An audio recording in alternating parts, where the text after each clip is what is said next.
In our community report, this is a huge week at Savannah Children's Museum because a much anticipated exhibit is being installed right now, and before long it will be open to the public. So we're so excited to talk to you about this today. Coastal Heritage Society is the nonprofit that manages and operates the museum.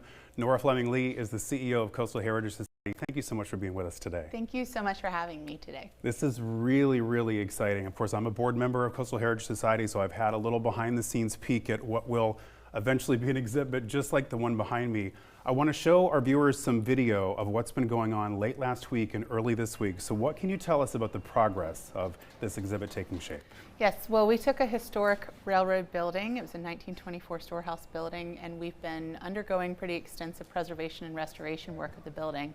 And then just over the last week or so, we've received the new Numbers in Nature exhibit material that transported in, and we are installing it in this historic railroad structure.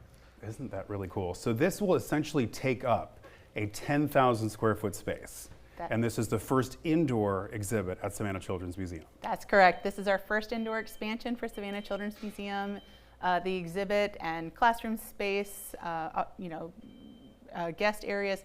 It is just over 10,000 square feet of indoor conditioned space for local families to enjoy and explore and learn more about math. So if people are familiar with the property, the Savannah Children's Museum butts up next to the Georgia State Railroad Museum. And essentially the Children's Museum has acquired a building where people are probably most familiar with because they would get on the trains from there. That's right. Yeah, the train rides will still board from the storehouse platform there, and it's a great adaptive reuse of these historic structures and turning them into something new for a new intended use.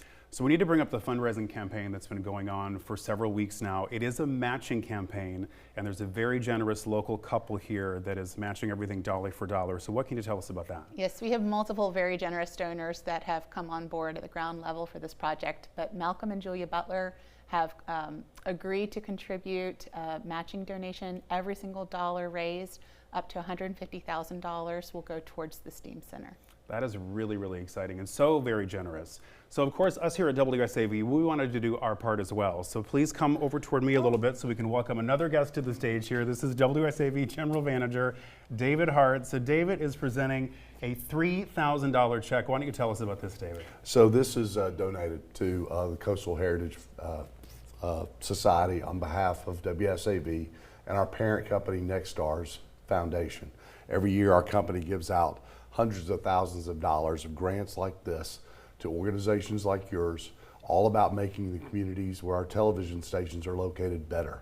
And this project obviously is going to do that, so we're happy to make this donation to you. It's great to see the matching funds that are available, so it'll double.